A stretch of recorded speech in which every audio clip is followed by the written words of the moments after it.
Hi, in this edition of Rambles with Robin and Rui, we travel between Inuvik and Tuktoyaktuk to see the Arctic Ocean. The trip is along the brand new Inuvik to Tuktoyaktuk Highway. It's about 138 kilometers or 86 miles long. I think this is one of the most spectacular drives in Canada because it takes you across Canada's subarctic tundra. This is spectacular country, and it's an opportunity to see what the Arctic really looks like in this land of the midnight sun and the permafrost that lies beneath the highway. Join us as we travel this amazing highway to get a glimpse of this fantastic landscape called the Tundra. Enjoy!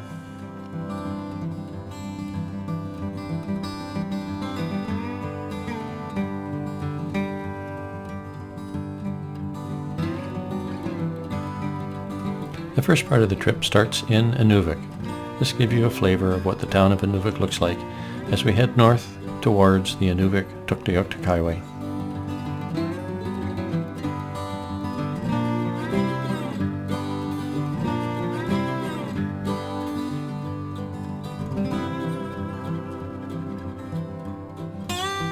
You can never have too much gas.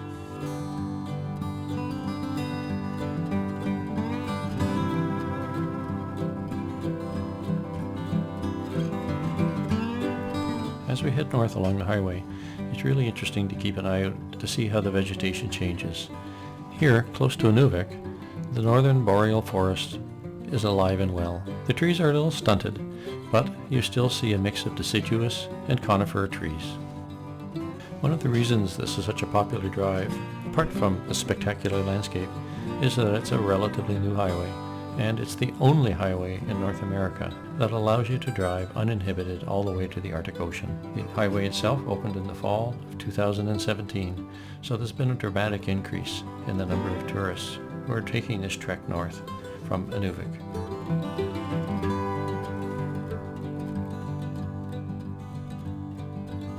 In case you're wondering, the highway is engineered to prevent the melting of the permafrost, which lies beneath the highway. Melting permafrost would be a disaster.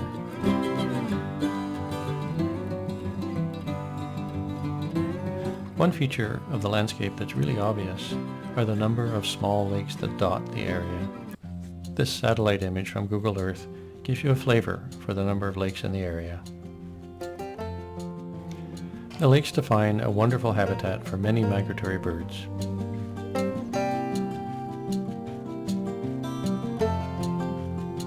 As you drive further north, perhaps the most spectacular feature you see is the disappearance of the trees. This is typical of the subarctic tundra.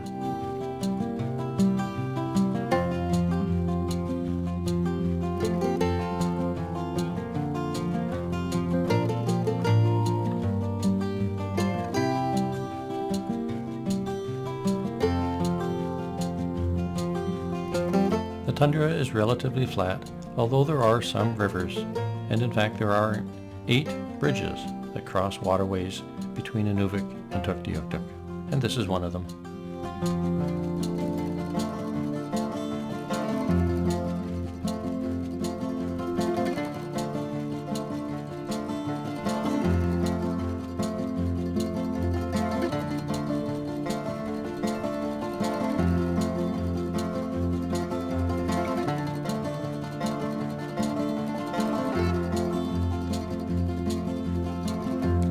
The tundra is deceptive.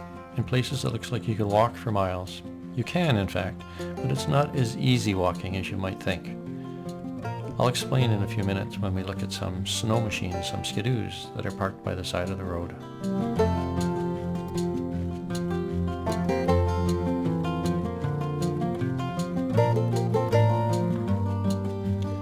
Spoiler alert, as you drive further north, you actually start to see some tiny little hills, little bumps on the landscape.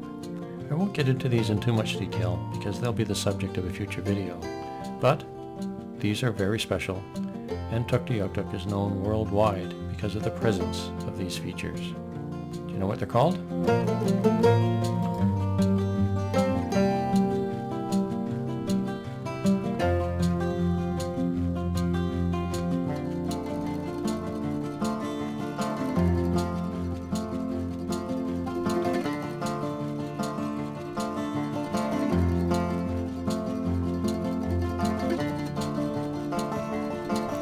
Coming up on the right is something really odd and puzzled us for a long time.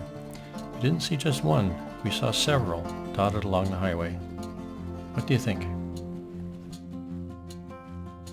One of the very odd sights we saw along the highway was the presence of snow machines, four-wheelers, and sleds.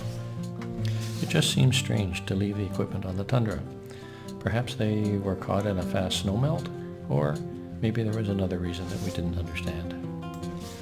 We did have a little business to do with the RCMP folks in Tuktoyaktuk, so when we were at their office, we asked about the snow machines that were on the tundra, and the answer was pretty simple. You see, the tundra is a very tough place to walk, and during the summer, when the cotton grass is growing, little tussocks are all over the place. Actually, they're not little. The tussocks are about half a meter tall in places. You can imagine walking over the tussocks is a bit like walking over a bunch of mushrooms or toadstools that are about half a meter tall, and you can easily break your ankle or twist your ankle. So the snow machines and the sleds are used to access hunting camps and the fishing camps out on the tundra, even in the summer. Along the highway, you see lots of trucks, RVs, and even motorcyclists, but perhaps one of the hardiest groups of travelers are cyclists who travel from around the world just to cycle to the Arctic Ocean. At the north end of the Tuktoyaktuk Highway, you are greeted by the Tuktoyaktuk sign in the land of the pingos. Yes, that is the Arctic Ocean behind the sign. And, as the sign says, this is the land of pingos. But more on those pingos, the Arctic Ocean, and the town of Tuktoyaktuk in a future video. And now, let's have a look at some of the wildflowers that occurred along the roadside of the Tuktoyaktuk Highway.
This ends our drive along the Inuvik Tuktoyaktuk Highway.